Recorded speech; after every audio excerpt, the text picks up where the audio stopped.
Matteo, in fact, was no stranger to poverty.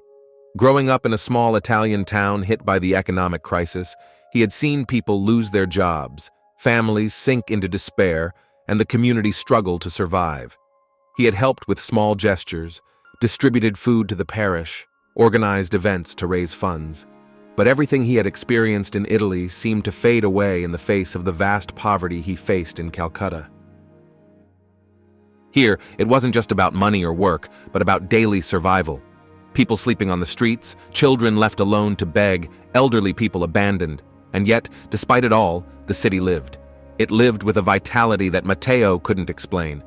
Calcutta was a mystery, a city that defied his logic, his understanding. Want to find out how Matteo finds inner peace? Read on and subscribe to our channel so you don't miss more profound stories like this one. Nights in Calcutta were particularly difficult for Matteo. The incessant noise of the streets, the car horns that seemed to be honking incessantly, the markets that never stopped, even in the late hours.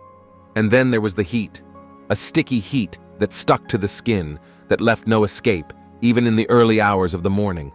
Matteo often woke up drenched in sweat, unable to rest. That forced insomnia made him reflect. He reflected on his mission, on the meaning of his work. He wondered if he was really making a difference. And the more time passed, the more his certainties wavered. Have you ever found yourself reflecting on an important choice in your life? Share your experience in the comments. On one of those sleepless nights, Matteo decided to go out. His body was crying out for air, movement. He walked through the half-deserted streets, avoiding the few vehicles still in circulation. He found himself in front of the temple where he had met Arun. The dim light of a lantern barely illuminated the entrance. He decided to go in. Inside, the atmosphere was completely different from the chaos outside. There was peace, a deep silence that enveloped everything. Arun was there, sitting in a meditative position with his eyes closed. Matteo approached without making any noise, but the man seemed to perceive his presence. Without opening his eyes, Arun spoke. "You can't sleep," he said in a deep, calm voice. Matteo sat down next to him, trying to find a comfortable position. "The noise, the heat, everything seems so far from the peace I seek," he replied. Arun smiled slightly. "Peace is not something you find outside yourself, but within. If you seek peace in external circumstances, you will always be at the mercy of what you cannot control." Those words struck Matteo. It was a simple truth, but one he himself had ignored. He had always tried to solve external problems, to change the world, without ever stopping to consider that perhaps he was the one who needed to change. But how could he change inside himself when the world around him was so chaotic, so cruel? If you are trying to find inner peace, try dedicating yourself to moments of meditation every day. Discover how it can help you change your view of the world. The next day, Matteo immersed himself once again in his work at the mission. The desperate looks he encountered seemed to have lost some of their power over him. Not because he had become insensitive, but because he was beginning to understand that he could not carry away all that suffering alone. He began to see his mission in a new light. He was not to be the savior, but simply a guide, someone who could offer compassion and a listening ear, and that inner change began to be reflected in his work too. In the meantime, Matteo developed a deeper connection with Ramesh. The young man was more than just a volunteer. He had lived most of his life on the streets of Calcutta, surviving as best he could. Only as a teenager had he found the mission, and there he had decided to dedicate his life to helping others. But despite his experiences, Ramesh always seemed at peace, as if nothing could touch him. Matteo, curious, began to ask questions. "How do you stay so calm? Don't you ever feel overwhelmed?" Matteo asked one day as they were distributing food. Ramesh, with his usual calm smile, replied, "I don't try to change the world.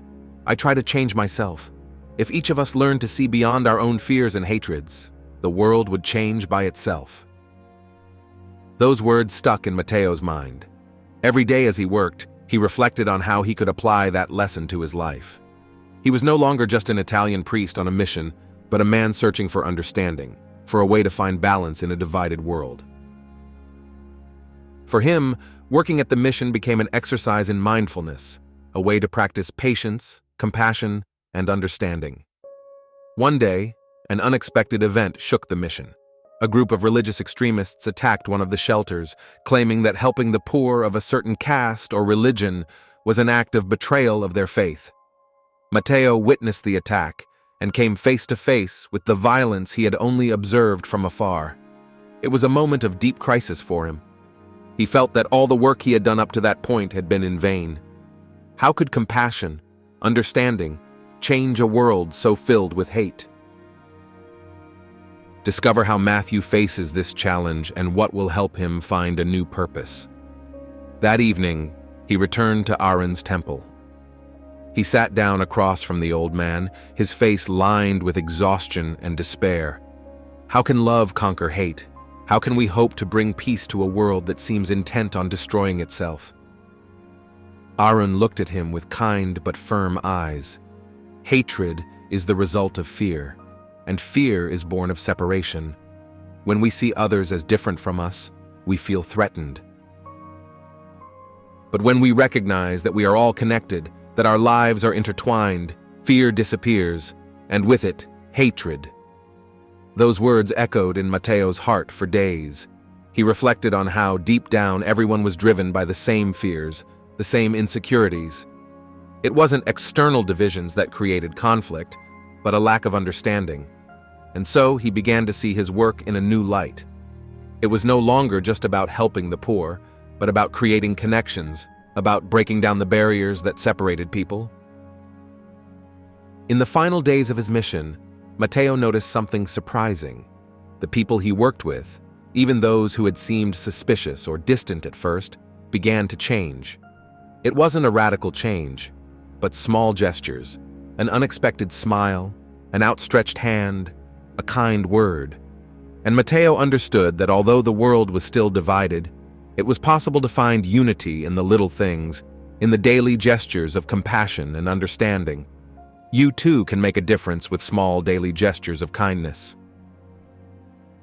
Don't forget to subscribe for more stories of inspiration and transformation. When it was time to leave Calcutta, Matteo felt a deep sense of gratitude. The city, with all its contradictions, had taught him that true peace was not something he could impose on others, but something he had to cultivate within himself. And with that new awareness, he knew he would return to Italy not just as a priest, but as a transformed man, ready to continue his journey with a new understanding of the world and himself. Inner peace is an ongoing journey. Cultivate it day by day and discover how it can transform the world around you.